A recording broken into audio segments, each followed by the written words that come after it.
At the settlement meeting, they looked me dead in the eyes and said, "We want the house, the cars, the company, everything." Their voices were cold flat like they were ordering off a menu. Years of family ties. Everything my grandfather built with his own hands reduced to a transaction they wanted closed fast. My lawyer, Margaret Ellis, grabbed my arm so hard I thought she'd leave bruises. She leaned in and whispered, "Diana, don't do this. We can fight this." I looked across the table. They were smiling, small, confident smiles, the kind winners wear before the game is even over. I said, "Give it all to them." The room went silent. Margaret dropped her pen.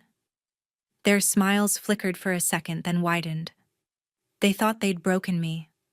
They thought I was surrendering. Everyone in that room thought the same thing. But they had no idea what they were really taking. The final court hearing came. They sat there dressed like they were heading to a celebration, already planning how to spend what they believed was theirs. I signed every page of the transfer documents without hesitation. My lawyer looked like she was attending a funeral. Then the courtroom doors opened. 2 federal agents walked in, handed an envelope to their attorney. He read it, went pale, leaned over, and whispered 5 words into their ears. The smiles vanished. My sister screamed first. In that moment, I didn't look at them. I just looked at the ring my grandfather left me on my finger. My name is Diana Whitaker, and this is the story of how I lost everything and won. If this story hits close to home, hit that like button and share it with someone who needs to hear it today. Drop a comment below and tell me which part got to you the most. And if you haven't already, subscribe to the channel and turn on notifications so you never miss another story. We've got more coming every week. Trust me, you won't want to miss what's next. Thanks for watching. I grew up in the suburbs just outside Detroit, in a quiet neighborhood where the hum of industry always lingered in the background. My grandfather, Harold Whitaker, founded Whitaker Tool and Die in the 70s, starting with nothing more than a single garage, a handful of basic tools, and an old lathe he'd bought secondhand. He believed in crafting molds and dies with absolute precision, the kind that big auto manufacturers could rely on without question. The shop became my world early on. I'd tag along after school, perched on a worn stool while he demonstrated how to grip a micrometer or align a workpiece perfectly. He'd explain tolerances in simple terms, showing why a 1/10 of a thousandth could make or break a part for assembly lines downtown. The place carried constant scents: sharp cutting fluid, warm steel shavings, coffee from the pot he kept brewing all day. Machines whirred steadily, metal chips piling up like silver snow. He shared stories during those long afternoons: how he landed his first real contract with a supplier who needed custom dies fast, how he worked nights to meet deadlines figuring out complex shapes other shops avoided, how he hired his first employee, then another, expanding into a proper building with overhead cranes and better equipment. He never boasted. He just wanted me to see that success came from reliability and effort. I couldn't get enough of it. While friends played sports or went to movies, I rode shotgun with him on deliveries, watching him discuss blueprints with engineers at massive plants. I saw him solve problems on site, tweaking designs, suggesting material changes that saved time and cost. Clients trusted him completely. His handshake meant more than pages of fine print. As time passed, I noticed differences in how the family viewed the business. My parents rarely stopped by, and when they did, they focused on the mess or noise.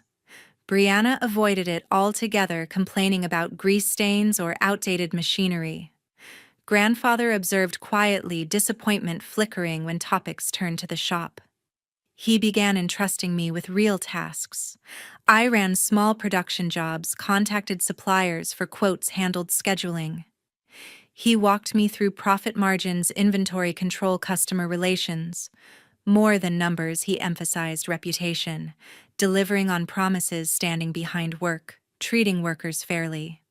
One quiet evening, as we locked up, he surveyed the floor and said, "This isn't just about money, Diana. It's about honor.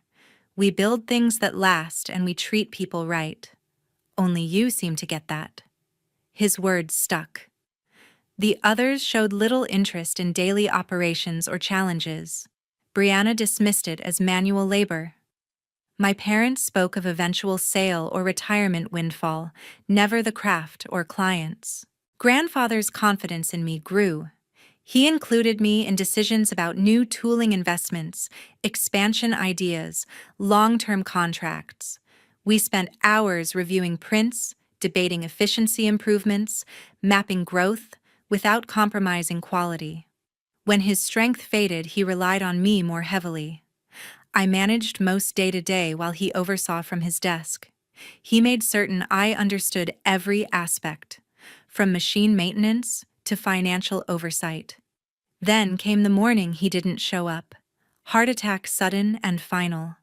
The loss hit hard, the shop silent without his presence. At the will, reading terms were straightforward and public.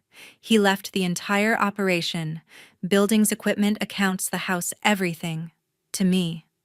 He trusted I'd preserve what he created. Holding those documents, grief mixed with determination. The responsibility felt immense, but I vowed to carry it forward the way he intended. I married young, still in my early 20s, to someone I met through a project at the shop. He worked as an engineer for one of our regular clients, and our conversation started over blueprints and deadlines. We bonded quickly over shared ambitions and late-night discussions about the future. It seemed like the right step at the time. Sophia arrived soon after, a curious baby with wide eyes and a quick smile that lit up every room. 2 years on, Mason joined us, a bundle of nonstop energy who kept us chasing from the moment he learned to crawl. Those first years overflowed with discovery, first steps, first words, messy meals that ended in laughter. The house filled with constant activity.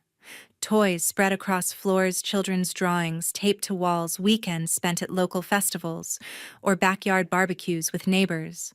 Holidays meant traditions we started together, decorating cookies, building blanket forts, reading the same stories until pages wore thin. I juggled shop responsibilities with motherhood, rushing home to bedtime routines that stretched long because no one wanted the day to end. For a stretch, everything aligned.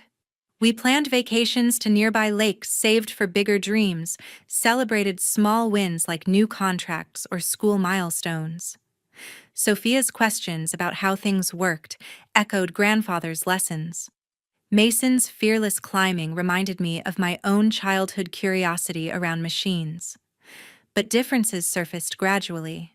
My husband struggled with the unpredictable hours the business demanded, urgent fixes for clients, seasonal rushes that kept me late.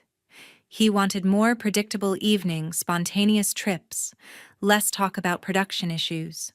Conversations shifted from partnership to frustration over divided attention. Arguments built slowly. He felt the shop came first. I felt unsupported in carrying grandfather's expectations. Attempts to balance, date nights, shared chores, helped temporarily but didn't resolve the core mismatch. He saw the company as a demanding job. I saw it as legacy and livelihood intertwined. The gap widened. Shared plans dissolved into separate routines. We attended counseling sessions hoping neutral ground would bridge things, but old patterns returned. When Sophia was in first grade and Mason starting preschool, we agreed separation was healthier than constant tension. The divorce process stayed civil. Mediated agreements, no courtroom battles. Custody split evenly on paper with schedules built around school and work. I kept the smaller home near the shop for stability, focusing on smooth transitions for the children. Adjusting to single parenting brought new rhythms. Mornings rushed with breakfasts and backpacks, afternoons filled with pickups and snacks. I handled homework at the dining table, answered questions about why Dad lived elsewhere with age-appropriate honesty. Nights meant tucking them in alone, reading extra pages to fill quiet spaces. Weekends offered breathing room. I'd load them into the car for outings, zoos where Mason fed giraffes, museums where Sophia sketched exhibits.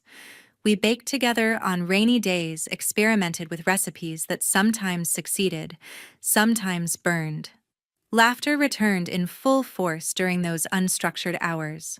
I brought them to the shop occasionally when crews were off. They explored open areas, safely touching cool metal parts, asking about tools. I demonstrated simple measurements, let them trace patterns on paper, turning lessons into play. Sophia drew imaginative designs. Mason stacked scrap pieces into towers. Those visits strengthened our trio, creating memories tied to the place grandfather loved. The experience reshaped my view on relationships. Not all connections endure, even those sealed with promises or shared history. Some drift when priorities diverge, no villain required. It highlighted the value of effort over assumption, choice over obligation. With the marriage behind me, energy redirected fully. I leaned harder into raising Sophia and Mason while increasing involvement at the shop, as grandfather needed more assistance. Evenings often shifted between children's activities and business reviews, balancing both worlds as best I could. He appreciated the commitment, frequently commenting on my role as the reliable anchor amid changing times. Those acknowledgments reinforced direction, preparing ground for what lay ahead. After grandfather's passing, I stepped fully into running the company, handling everything from client calls to production schedules. The days blurred with responsibility, leaving little room for anything else. My parents, Richard and Diane, began reaching out more frequently. Phone calls turned into visits, expressions of sympathy evolving into offers of help. Breanna joined those conversations, mentioning how hard it must be managing alone with the kids. They decided to relocate closer, finding a place only a short drive away.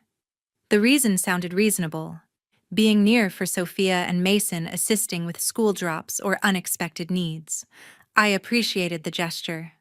Balancing the shop's demands with parenting stretched me thin, sleep often cut short by overdue reports or a child's nightmare. They started appearing at the facility often. Richard inspected machinery, suggesting minor adjustments based on vague memories from years back.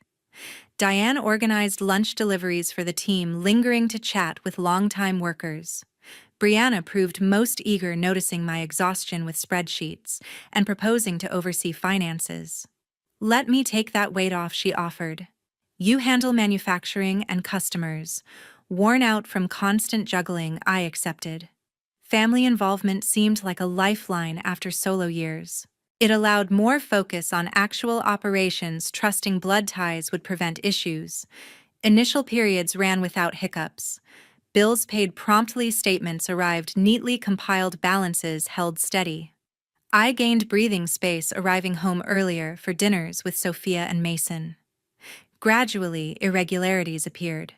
Significant outgoing payments for items outside normal categories, large sums labeled vaguely as supplier advances or maintenance contracts. When I questioned Breanna, responses stayed surface level, necessary for better terms or preventive upgrades. Details remained scarce, supporting documents delayed. Richard dismissed my concerns whenever raised. "She's saving us money in the long run." Diane suggested I was overly cautious, attributing it to fatigue. Their immediate defense of Breanna felt coordinated, shielding rather than clarifying. I observed shifts in their attitude toward the operation.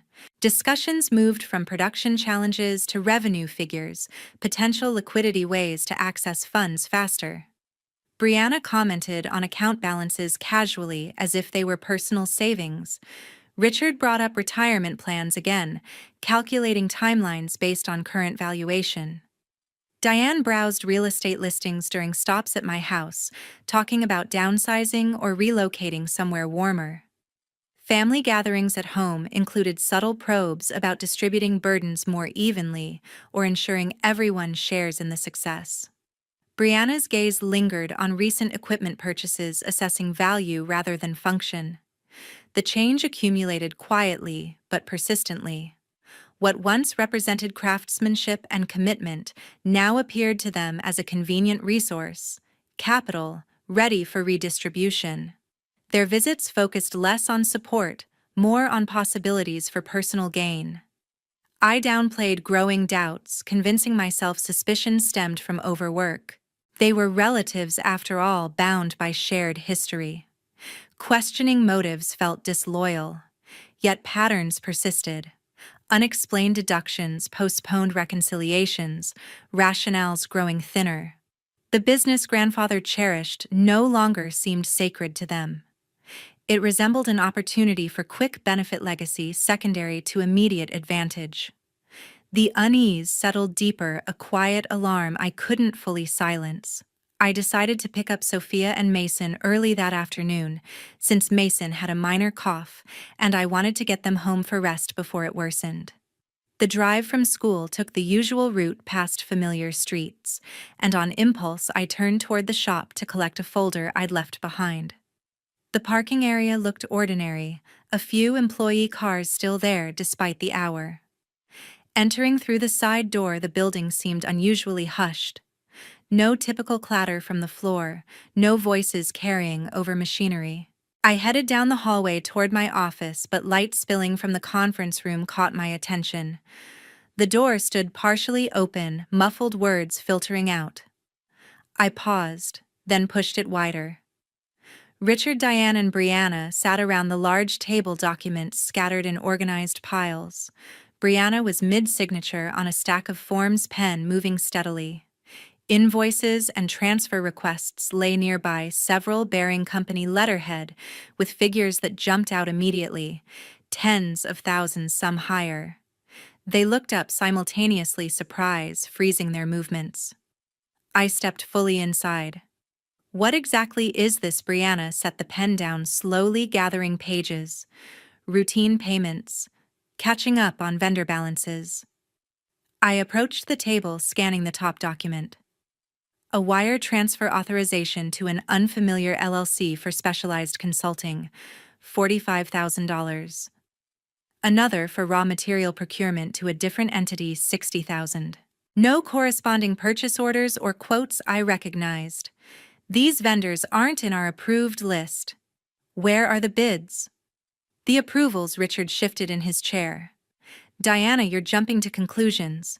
Breanna's streamlining things. These are legitimate operational costs.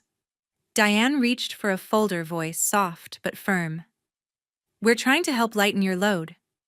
Trust us a little. I picked up one of the transfers. Help. This is moving large sums without my knowledge. Explain the consulting. Who provided it? What services? Breanna's tone sharpened. You delegated finances to me. I don't need sign-off for every transaction. These secure discounts ensure supply chain stability. Stability. These companies have no history with us. I spread several forms across the surface. Addresses traced to P.O. boxes or empty offices. This isn't optimization. Richard's face reddened. Enough. You're accusing us without proof. We've been more involved than you acknowledge. Diane added, eyes glistening. After everything we've done for this family, you treat us like strangers. The accusation stung, but anger overrode it. Involved? You show up after grandfather's gone, take over books, and now this. How long has it been going on? Breanna leaned back.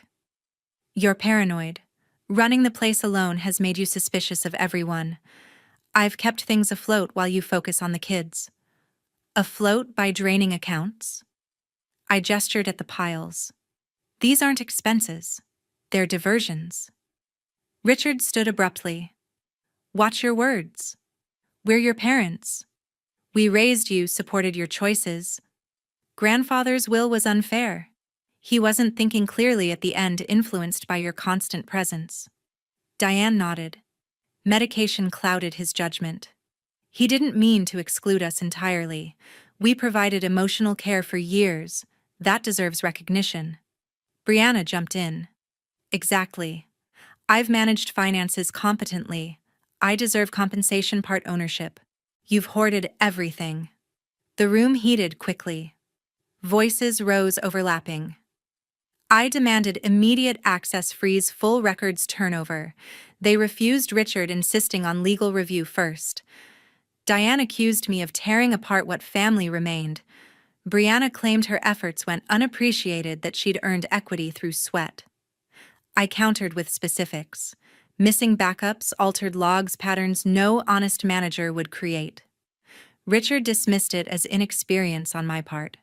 Diane pleaded for understanding, saying stress made me see enemies where there were none. The exchange turned raw.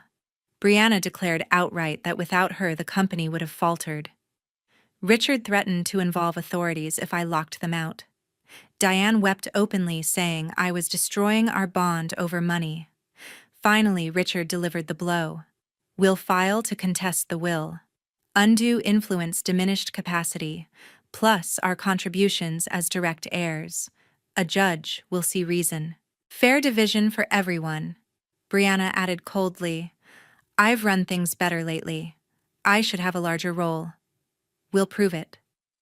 They collected the documents, warning against interference until counsel advised. The door closed behind them with finality. I stood alone amid scattered copies, heart pounding. The confrontation exposed everything, not misunderstanding, but calculated intent. They viewed grandfather's legacy as divisible spoils, their support a pretext for control. The fight had only begun. I didn't confront them again right away. Public accusations would only give them time to cover tracks or shift blame. Instead, I searched for a professional who could dig deeper without alerting anyone. Through a discreet recommendation from a longtime client who'd dealt with similar issues, I connected with Paul Kendrick, a certified forensic accountant specializing in business fraud cases. Our first meeting took place in his downtown office, neutral and professional. I brought printed copies of suspicious transactions I'd managed to save, plus access logs showing changes made outside normal hours. Paul listened carefully, asking pointed questions about delegation of authority, signature protocols, and banking setups. He agreed to review everything under strict confidentiality, signing an agreement that kept my name out of initial inquiries. The process stretched over several weeks. I exported data during off hours, scanning old files from archived drives, forwarding emails that seemed innocuous at the time, but now raised flags. Paul analyzed from his end using specialized software to map fund flows, identify patterns, and verify vendor legitimacy. Early findings confirmed my worst fears. Routine payments routed to newly formed LLCs with no online presence or business history. Addresses traced to mail drops or vacant properties. Invoices generated for services never rendered. Consulting on process optimization, bulk purchases of raw materials that never arrived at our facility. The network centered on Breanna. She'd registered the shell entities using variations of her name or unrelated aliases, listing herself as managing member. Digital approvals bore her credentials, timestamps matching her known login patterns. But the scheme required multiple signatories for larger amounts. Richard's distinctive signature appeared on physical checks, Diane's on several electronic authorizations for transfers exceeding daily limits. Paul quantified the damage methodically. Close to $600,000 diverted in layered transactions designed to avoid immediate detection. Some funds looped through multiple accounts before disappearing into personal holdings. Others paid for luxury items, vehicles, home renovations, vacations, indirectly linked through credit lines. The mechanics crossed serious thresholds. Wire transfers between institutions in different states triggered federal oversight. Use of interstate banking systems for fraudulent purposes qualified as wire fraud. Concealment from tax reporting added potential evasion charges. Embezzlement from a company asset base made it a clear breach of fiduciary duty. I forwarded additional evidence as requested. Board minutes showing my limited involvement in day-to-day finances after delegation correspondence, expressing concern that went unanswered. Paul cross-checked everything against standard accounting practices, highlighting deviations no legitimate manager would make. He built the case layer-by-layer timelines, illustrating escalation charts, mapping money trails, affidavits ready for submission. When complete, he forwarded the package through established channels to federal investigators, specialists in white-collar crime who handle such referrals routinely. No announcements, no raids yet. The probe opened quietly, preserving evidence while authorities verified independently. Paul assured me the foundation was solid. Digital footprints and paper trails don't vanish easily. Reviewing his final report alone one evening, the full picture sank in. They weren't just taking money. They'd constructed an elaborate system, assuming I'd never look closely enough. But the realization that changed everything was simpler. Corporate ownership carries responsibility for past actions. Transfer the title and the new owners inherit the entire record: debts, obligations, liabilities. Criminal exposure tied to company operations doesn't evaporate with a signature change. It follows the entity. If they succeeded in forcing a settlement, if they signed documents accepting full control of Whitaker Tool and Die, every fraudulent transaction committed under its name would become theirs to answer for. The investigation already underway would pivot to the current principles. They'd walk straight into accountability they never anticipated. Paul verified the legal principle. Pre-existing fraud discovered after transfer still attaches to those in charge when authorities act. Courts recognize it regularly in succession or sale cases. The strategy formed clearly. Let them push for everything. Let them believe pressure and family guilt would force compromise. Give them the victory they demanded on paper. Then watch the consequences catch up. I filed away the report, deleted temporary files, resumed normal routines. Outwardly cooperative, inwardly prepared. The waiting began. The mediation sessions took place in a plain conference room at a law firm downtown, far from the shop and home. I arrived early each time, dressed conservatively, letting fatigue show in my movements. Across the table, Richard, Diane, and Breanna presented a united front, their attorney, outlining demands with practiced confidence. They wanted undivided title to the house grandfather left me, both vehicles, and absolute control of Whitaker Tool and Die. I listened without pushing back, nodding occasionally as terms were read aloud. When asked for my position, I spoke softly. I'm ready to settle. Transfer everything to them. I need this finished. Their attorney paused, reviewing notes to confirm he heard correctly. Breanna exchanged quick looks with my parents' surprise, giving way to guarded triumph. They pressed for details on timelines, ensuring no loose ends. Margaret Ellis sat beside me, documents organized in folders she'd prepared over weeks.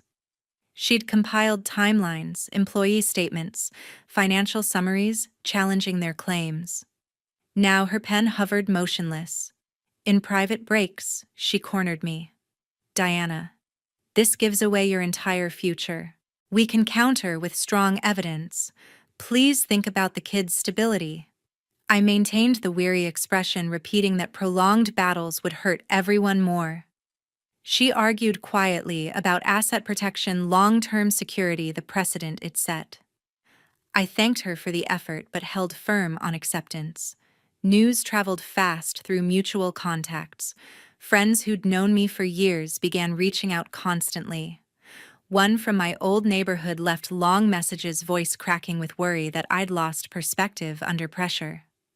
Another, a business acquaintance who'd watched the company grow, drove over unannounced one evening, insisting we talk strategy over coffee. You're making a mistake you can't undo, she said. Fight for what's yours. Texts and calls piled up. They shared fears I was depressed, that isolation had clouded judgment, that conceding meant admitting defeat. Offers came, loans for legal fees, introductions to aggressive attorneys, even suggestions to delay for mental health evaluations. Everyone assumed the stress had worn me down completely. I responded briefly to each, appreciating the support, but reaffirming my decision. No debates. No hints at deeper reasons. Silence preserved the illusion. Meanwhile, I poured every spare moment into Sophia and Mason. School pickups turned into extended adventures, stopping at playgrounds where I pushed swings until arms ached, joining games of tag across grass fields. We explored local trails, collecting leaves or skipping stones at small ponds. Home evenings revolved around their choices. I baked chocolate chip cookies from scratch, letting them stir batter and lick spoons. Dinner requests were granted without question. Homemade pizza with extra toppings, tacos assembled together at the counter. Laughter filled the kitchen as sauce ended up on noses or flour-dusted hair. Bedtime stretched longer. I read favorite books with different voices for characters, answered endless why questions lay beside them, discussing dreams or school friends. Sophia confided small worries. Mason shared wild inventions he wanted to build. Those quiet connections grounded me, reminding why every choice mattered. Weekends brought simple outings. Farmers' markets for fresh fruit, libraries for new books, drives to quiet spots where we picnicked and talked about anything. I captured photos, mentally storing moments against uncertainty ahead. The concern from others continued. Margaret scheduled additional reviews, presenting revised projections of life post-settlement. Friends organized informal interventions over lunch, pleading for reconsideration. Their fear was genuine, that I'd sacrifice too much for peace that wouldn't last.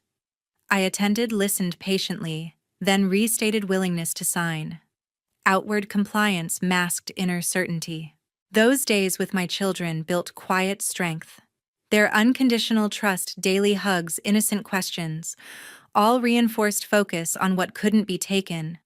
Whatever documents said, our small unit remained intact. The final hearing date neared. Routines stayed, consistent emphasis on normalcy for Sophia and Mason. Nights ended with extra stories, assurances whispered in the dark. I was ready. The day of the final hearing arrived under gray skies, the courthouse looming like any other weekday building in downtown Detroit. I walked in alone, dressed simply. No suit, just a clean blouse and slacks. Margaret Ellis met me at the steps, her face tight with last-minute concern, but I reassured her with a nod that everything was proceeding as discussed. Inside the courtroom, the air felt thick. Richard, Diane, and Breanna sat at the plaintiff's table with their attorney Harlan. They looked polished, confident, leaning together in quiet conversation. Their eyes flicked toward me with unmistakable disdain, small, victorious smiles playing on their lips as if the outcome was already sealed. The judge, a no-nonsense woman with years on the bench, reviewed the settlement agreement aloud. Full transfer of the family home, the vehicle's complete ownership of Whitaker Tool and Die, all assets and liabilities included. She asked if I understood and agreed voluntarily. I answered clearly. Yes, Your Honor. Harlan's side barely hid their satisfaction. Breanna whispered something to Diane, who covered a smirk. Richard sat back, arms crossed, as though finally receiving what was long overdue. I signed where indicated, page after page, hand steady. Each signature transferred title officially. Margaret watched from beside me, silent, now accepting the path I'd chosen. The judge prepared to conclude, gavel in hand. Then the doors swung open. 2 federal agents in dark suits entered, badges, visible, expressions neutral. They approached Harlan, directly handing over a sealed envelope. The room quieted instantly. He opened it, scanned the contents. Color drained from his face. He leaned toward his client's, voice low but audible in the hush. Your family members have just been arrested. Breanna reacted first, a sharp cry escaping before she clamped her hand over her mouth. Diane gasped, clutching Richard's arm.